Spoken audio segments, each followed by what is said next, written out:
살아가면서 영원한 사랑을 갖기를 원합니다. 영원한 사랑.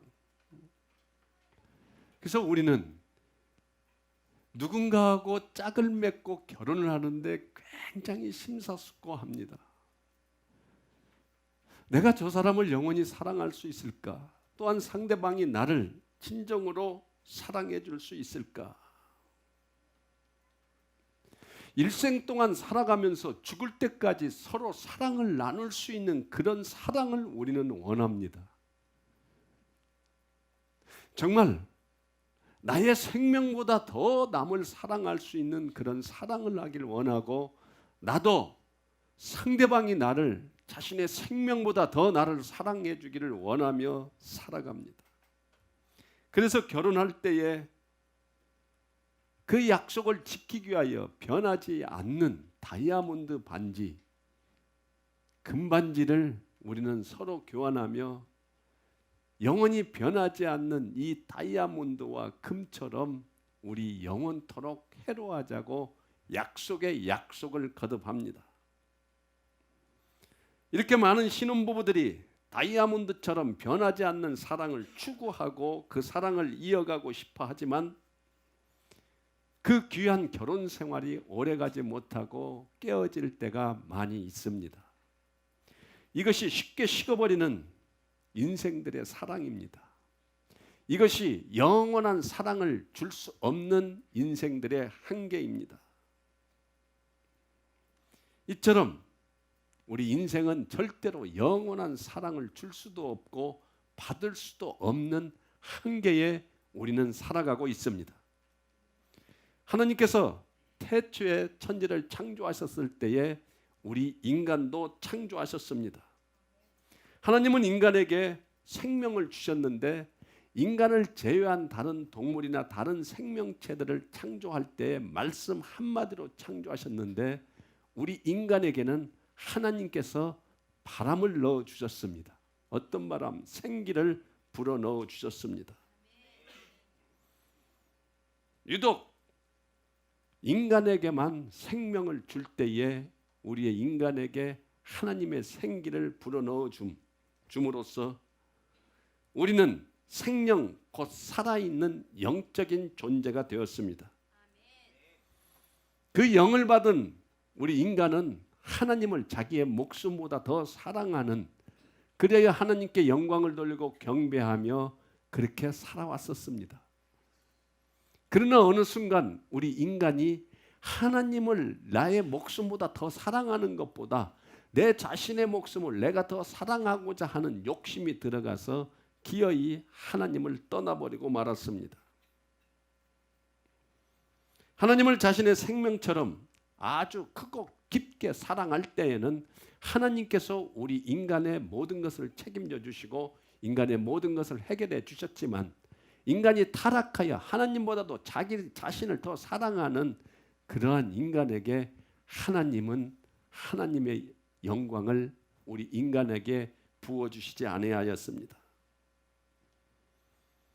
하나님이 주신 생명에 대해서 기쁘고 감사한 마음을 버리고 하나님보다 자신의 생명을 더 좋아하는 우리는 지금 어떻게 살아가고 있습니까?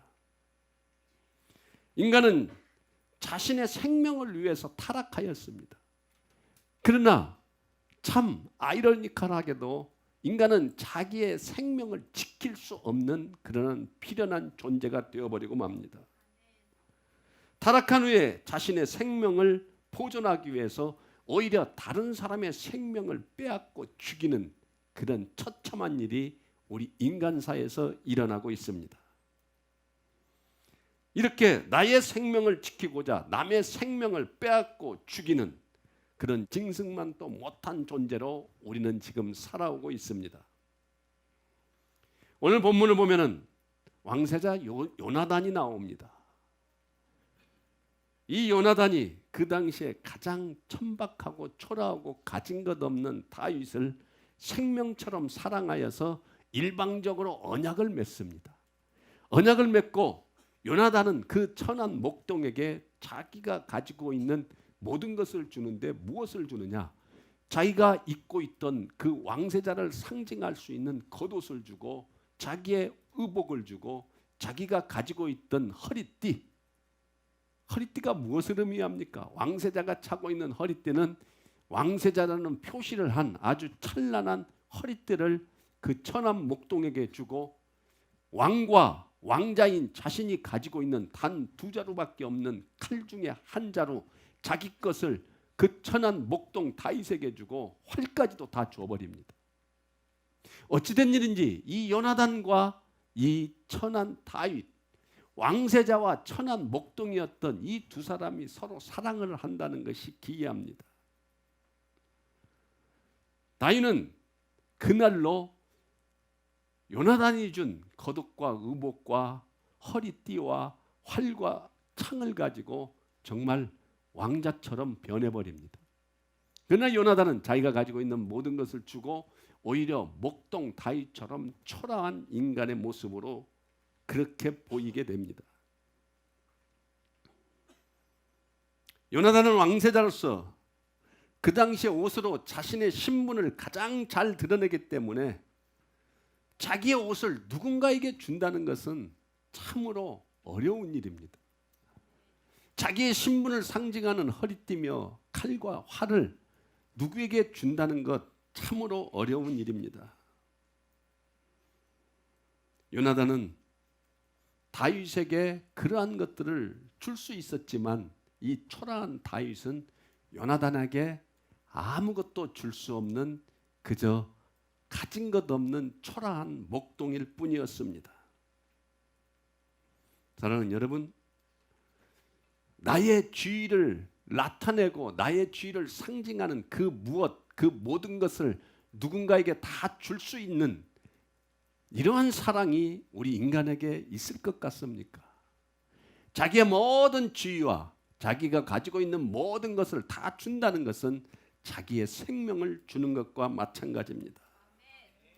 요나단이 제정신이라면 최고 사령관의 계급장이 붙어있는 군복과 최고의 권위를 상징하는 칼과 활과 허리띠를 줄 수 없다는 것입니다. 아무리 자신의 생명처럼 사랑하지만 줄 수 있는 것이 있고 줄 수 없는 것이 있습니다. 정상적인 사고를 가진 자라면 이러한 것들은 절대 줄 수가 없습니다. 그런데 요나단은 다윗에게 왕세자에게 가장 중요한 것들 이것을 왜 다 주었을까요? 우리는 이 본문 말씀을 설교를 하면서 우리는 진정한 우정을 나누고 우정을 나눈 자에게 나의 것을 줄 수 있는 그러한 사랑이 있어야 된다. 베풀어라. 우리가 진정한 우정과 사랑을 나누고 그들에게 나의 것을 모든 것을 주면은 하나님께서 우리를 축복해 주신다는 이러한 말로서 설교를 할 수도 있습니다. 정말 그럴까요? 이것은 수수께끼와 같은 이야기인데 이것은 의외로 쉽게 풀릴 수 있습니다. 오늘 본문 3절, 4절 우리 다시 한번 읽어볼까요? 시작. 요나단은 다윗을 자기 생명같이 사랑하여 더불어 언약을 맺었으며 요나단이 자기가 입었던 겉옷을 벗어 다윗에게 주었고 자기의 군복과 칼과 활과 띠도 그리하였더라. 아멘. 생명보다 사랑했다고 나와 있어요. 그리고 다윗과 언약을 맺었고 그 언약의 증표로 겉옷과 군복과 활과 창과 허리띠를 주었다고 나와 있습니다. 여분이 있어서 준 것이 아니라 생명처럼 사랑했기 때문에 다 주었다고 말하고 있습니다. 지금 요나단은 다윗에게 자기가 가지고 있는 모든 것을 다 준 것은 그저 활과 창과 의복과 겉옷과 허리띠를 준 것이 아니라 자기의 생명을, 자기의 모든 것을 다 준 것이나 마찬가지입니다. 다윗이 받을 만한 자이기 때문에 주었습니까? 다윗이 똑똑하고 존귀하기 때문에 요나단에게 그런 것을 받았습니까? 하나님의 그 마음에 사로잡혀서 요나단이 순식간에 모든 것을 다윗에게 지금 다 주고 있습니다. 다윗을 얼마나 사랑했으면은 자기의 모든 것을 요나단은 주었을까요? 요나단이 주었던 것은 단지 칼과 활이 아니라 자신에게 하나밖에 없는 생명을 준 것입니다. 이쯤 되면 좀 누구와 비슷하지 않습니까? 예수님은 이 땅에 왕복을 입고 오시지 않았습니다. 찬란한 왕관을 쓰고 이 땅에 내려오시지 않았습니다. 그 빛나고 영광스러운 모든 왕복을 다 벗고 모든 왕자를 다 버리고 그저 초라한 모습으로 이 땅에 내려오셨습니다. 누구를 위하여? 나 같은 죄인을 위하여, 나 같은 천박하고 아무것도 가진 것 없고 죽을 수밖에 없는 그러한 나를 위하여 예수 그리스도가 그 찬란한 왕자와 권세와 권위와 왕복을 벗어버리고 자기의 생명을 나에게, 우리에게 주시기 위하여 이 땅에 내려오신다는 대표적인 말씀이 오늘 본문의 말씀이라는 것입니다. 예수님은 그렇게 죽어가는 초라하고 천박하고 비천하게 이를 데 없는 우리에게 그의 생명을 주시기 위하여 이 땅에 오셨습니다. 그 예수를 믿습니까? 예수님이 이 땅에 오신 이유는 의인을 위해서, 그 의인에게 자신의 생명을 주기 위해서 오신 것이 아니라 나 같은 죄인을 위해서, 나 같은 죄인에게 영원한 생명을 주시기 위하여 이 땅에 오셨습니다.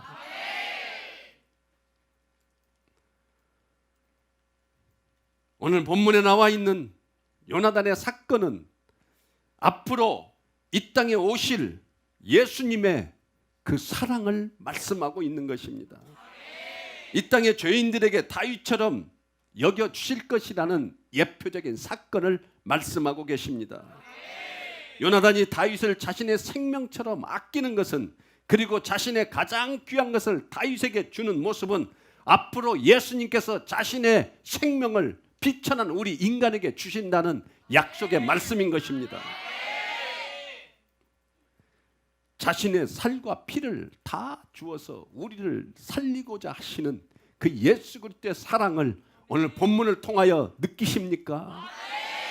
비천한 나를 위하여 이 땅에 오신 예수 그리스도를 믿는 믿음이 임하시기를 원합니다. 간단합니다. 기독교의 신학은 너무 심플합니다. 하나님께서 우리를 창조하셨고 우리를 하나님의 형상 따라 생기를 불어넣어 주셔서 영적인 존재로, 영원히 죽지 않는 영이 있는 존재로 만들었지만은 하나님을 배반하고 인간 스스로 자기의 욕심 따라 자기의 생명을 더 귀하게 여기는 그런 타락한 마음으로 하나님을 배반하고 하나님께 저주를 받아 죽을 수밖에 없는 인간으로 우리는 살아가고 있는데, 그 죄악 때문에 죽어가는 우리를 보다 못해서 하나님의 독생자 아들 예수 그리스도인 그 예수를 이 땅에 보내주셔서 그가 우리를 대신하여 생명을 주고 우리의 모든 죄악을 십자가 선상에서 짊어지고 죽으시고 우리 대신 지옥까지, 사망까지 낮아지시고 그 모든 죄를 깨트리고 사망을 깨트리고 부활하신 그 예수를 믿기만 하면은 예수가 우리를 위하여 흘리신 그 피로 인하여 우리의 모든 죄는 사라지고 영원한 생명을 얻는 천국으로 간다는 것입니다. 예수를 믿으라는 것입니다. 그 예수가 나의 구원자시고 그 예수가 나의 주권자이시고 그 예수가 나를 창조하셨으며 그 예수가 나의 반석이시요 요새시요 나의 구원자심을 믿기만 하면은 너희에게 내가 영원한 영을 준 것처럼 그 죽지 않는 영이 나 예수를 믿으면은 지옥에 가는 것이 아니라 천국에 갈 수 있다라는 그 말씀이 오늘 본문 말씀인 것입니다. 우리 인간이 누구 대신 죽어서 그를 살릴 수가 있습니까?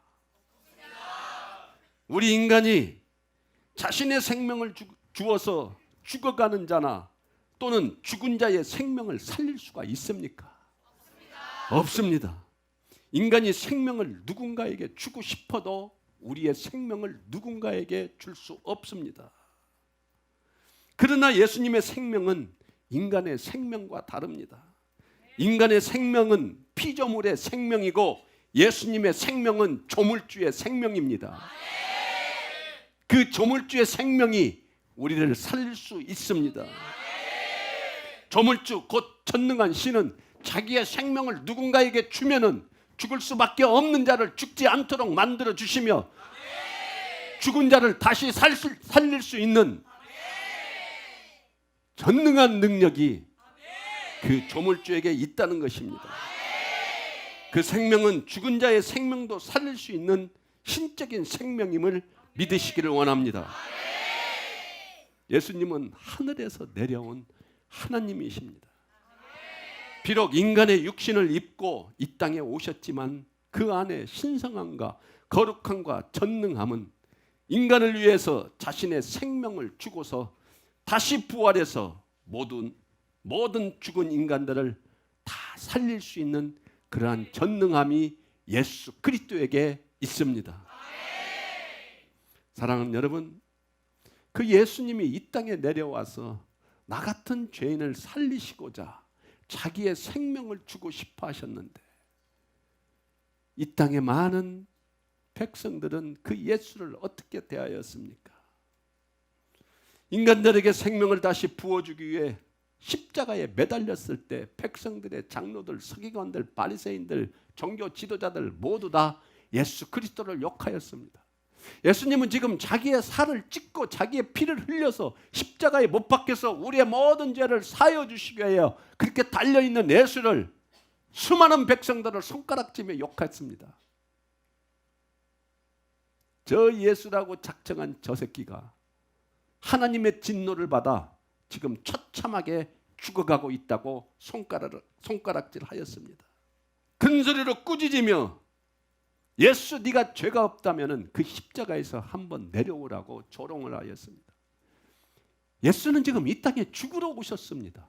예수님이 죽지 않고 그 순간 예수님이 십자가에서 내려온다면 우리 인류는 다 죽을 수밖에 없습니다. 예수님은 그 갖은 조롱과 그 갖은 핍박을 당하면서도 우리를 위하여 그 신적인 모든 왕관과 왕복과 권세를 내려놓고 그렇게 우리를 위하여 죽으셨습니다. 왜? 죄인인 우리에게 생명을 주시고자 그는 죽으셨습니다. 오늘날 우리들의 모습은 어떻습니까? 우리는 예수를 믿는다 하지만은 예수를 찾지만은 나를 살리신 그 예수 그리스도의 그 십자가의 사랑을 믿는 것이 아니라 그저 예수라는 그 신을 믿음으로 내가 복받고 내가 축복받기를 원하며 내가 건강하게 살고 내가 하는 모든 일들이 잘 되며 나의 가정과 나의 자식들이 잘 되기를 원하는 그저 예수를 이용한 내가 이 세상에서 복받기 위한 그 조건으로 예수를 믿는다면 우리는 그 당시에 예수를 핍박하고 조롱한 그런 자들보다도 더 악독하고 더 악랄한 예수를 향하여 모독을 하고 있는 자들입니다. 예수를 팔아서 아직도 나의 세상의 것 찾고 이 세상에서 잘 되기를 원하는 예수 이름을 구하는 거짓된 믿음에서 오늘 이 시간 떠나가기를 축원합니다. 나를 위하여 십자가에서 나에게 생명을 주시기 위하여 이 땅에 오셔서 자기의 살을 찢고 피를 흘리시며 기어이 나를 구원하신 그 예수 그리스도의 사랑을 진정으로 존경해 봤습니까?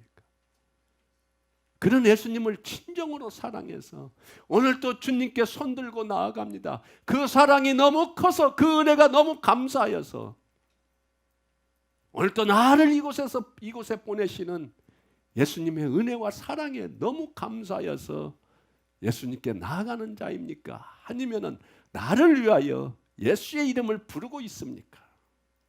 요한복음 6장 53절에서 55절 우리 다 같이 한번 읽어보겠습니다. 시작.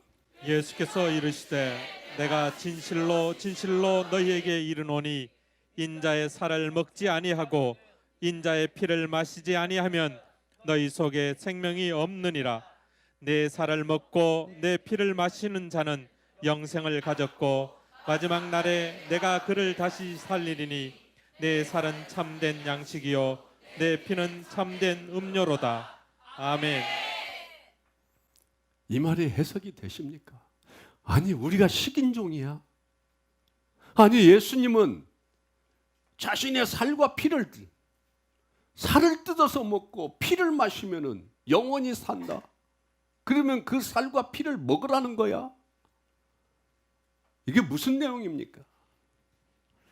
예수님의 살과 피를 먹으라는 뜻이 아니고, 예수님께서 우리 죄악된 모든 인류 인생을 위하여 자기의 살을 찢고 자기의 피를 흘려서 우리를 구원해 주시겠다는 말씀입니다. 자신의 모든 것, 그 자신의 전부를 모든 자에게 주기를 원하시는 예수님의 마음이 이 구절을 통하여, 이 말씀을 통하여 나타나고 있습니다. 그래서 제자들을 불러서 자신의 살과 피를 먹으라고 알려주셨습니다. 나의 살과 피를 믿으라. 내가 너희를 살리기 위하여 나의 살을 찢고 피를 흘린 이 예수를 믿을 때에 우리는 영원한 양식, 영원한 생명, 영원한 천국의 소망을 누릴 수 있다는 것입니다. 예수님께서 우리에게 생명을 주시기 위하여 살과 피를 흘리셨기 때문에 종교개혁자 칼빈은 우리의 예배 때에 반드시 성찬이 있어야 된다고 가르쳤습니다. 예수님의 살과 피를 예배 때마다 기념해야만이 그것이 예배라고 존 칼빈은 우리에게 분명하고 바르게 가르쳤습니다. 그리하여 우리는 예배 때에 예수 그리스도의 살과 피를 나누는, 그리하여 그 예수 그리스도의 사랑으로 우리가 살아났음을, 예수님이 우리에게 생명을 주셨기 때문에 우리가 살아가고 우리가 영원한 생명을 얻는 것을 우리는 믿으며 나아가는 것입니다. 생명보다 더 귀한 것은 이 세상에 존재하지 않습니다. 왜 생명보다 귀한 것이 이 세상에 존재하지 않습니까? 생명은 단 하나이기 때문입니다. 인간은 자신의 생명을 전달해주고 싶어도 전달할 수 없지 않습니까? 아무리 사랑하는 나의 자식이 질병으로 죽어간다 할지라도 내 생명을 주어서 나의 자식을 살릴 수가 없습니다. 자식이 죽어갈 때 지켜보는 부모의 마음이 어떠겠습니까? 정말 내 생명이라도 주어서 자식을 살리고 싶지만은 피조물인 우리 인간은 우리의 생명을 자식에게 주어서 자식을 살릴 수 없는 비천한 피조물입니다. 그러나 예수님은 자신의 생명을 전달할 수 있는 능력이 있습니다. 자신이 죽어서 수많은 모든 인류를 살릴 수 있는 그런 전지전능함이 예수님께는 있습니다. 예수님이 주신 생명은 예수님 자신을 다 주었다는 의미입니다. 예수님이 살을 찢고 피를 흘려서 우리에게 생명을 주신 우리의 은인임을 우리는 깨달아야 합니다. 우리 인간에게 가장 존귀함은, 가장 거룩함은, 가장 우리가 높게 보이고 멋있게 보일 때는 그 사랑을 주신 예수 그리스도를 나타내는 삶이 우리에게 가장 아름다운 삶이며 가장 존귀해 보이며 가장 높아 보이는 때입니다. 그 예수 그리스도를 나타내는 삶, 내가 아무리 좋은 것으로 치장하고 내가 아무리 좋은 것으로 나를 가꾸고 내가 아무리 절세 미인이고 내가 아무리 잘났고 실력을 갖췄다 하더라도 우리는 천박한 피조물입니다. 그러나 예수 그리스도를 나타낼 때 우리는 이 세상에서 가장 큰 자임을 알기를 원합니다. 피조물인 우리 인간이 조물주의 모습을 드러낼 때에 피조물로서 가장 영광스러운 모습임을 오늘 이 시간 기억하기를 원합니다. 제발 나를 나타내고 내가 영광받기를 원하지 말고 오직 예수님만을 드러나며 예수님을 드높일 수 있는 그러한 축복이 여러분들에게 임하기를 축원합니다. 인생을 살다 보면 자신의 생명처럼 소중한 사람들이 생기기 마련입니다. 아무리 소중해서 귀한 것을 내가 다 주어도 내가 생명처럼 사랑해서 정말 나의 모든 것을 다 주어도 변하는 것이 우리 사람들, 인간의 사랑입니다. 아무리 변하지 않고 영원히 사랑한다 하도 우리는 나의 생명까지는 줄 수 없습니다. 그러나 예수님은 생명까지 줄 수 있는 분이시며 자신의 살과 피를 줄 수 있는 유일한 분이십니다. 예수님이 주시는 생명은 모든 사람들에게 전달이 되어서 죽어가는 모든 영혼을, 나를 살릴 수 있는 분임을 믿으시기를 축원합니다. 사랑하는 여러분, 예수님의 생명을 받지 않으면 자신의 더럽고 추악한 인생을 살다가 영원히 지옥에 들어간다는 사실을 잃어버리지 마십시오. 기억하십시오. 예수의 이름을 믿지 않으면 그저 인생 짧게 살다가 영원한 지옥에 가서 고통 속에 산다는 것을 절대 잊어서는 안 됩니다. 지옥은 가서는 안 됩니다. 지옥에 가기 싫다면은 예수 그리스도를 믿으십시오. 나 같은 죄인을 위하여 살을 찢으시고 피를 흘리신 그 예수 그리스도의 사랑을 믿으시기를 원합니다. 이제 우리는 이 천국과 지옥이라는 갈림길에서 예수 그리스도의 생명을 선택해야 합니다. 예수 그리스도를 믿는 믿음을 선택해야 됩니다. 믿으십시오. 예수가 천지를 창조한 것을 믿어야 합니다. 성경에 분명하고 똑똑하게 써 있습니다. 이 세상의 모든 비밀은 창조의 비밀뿐만 아니라 이 세상의 모든 비밀은 성경을 대입하면 다 풀립니다. 우리 성도란 자신의 생명으로 자신의 인생을 살아가는 자가 아닙니다. 성도란 꺼져가는 죽을 수밖에 없는 생명을 갖고 있습니다. 그러나 자신의 생명이 아니라 예수님의 생명을 받아서 예수님의 살과 피로 살아가는 자는 영원히 죽지 않습니다. 예수님의 살과 피는 바로 성찬입니다. 예수님이 주시는 성찬을 통해서 예수님의 가장 고귀한 생명을 얻어서 예수님의 생명으로 남은 인생을 살아가시고 육신은 죽지만 예수님의 생명으로 영원히 살 수 있는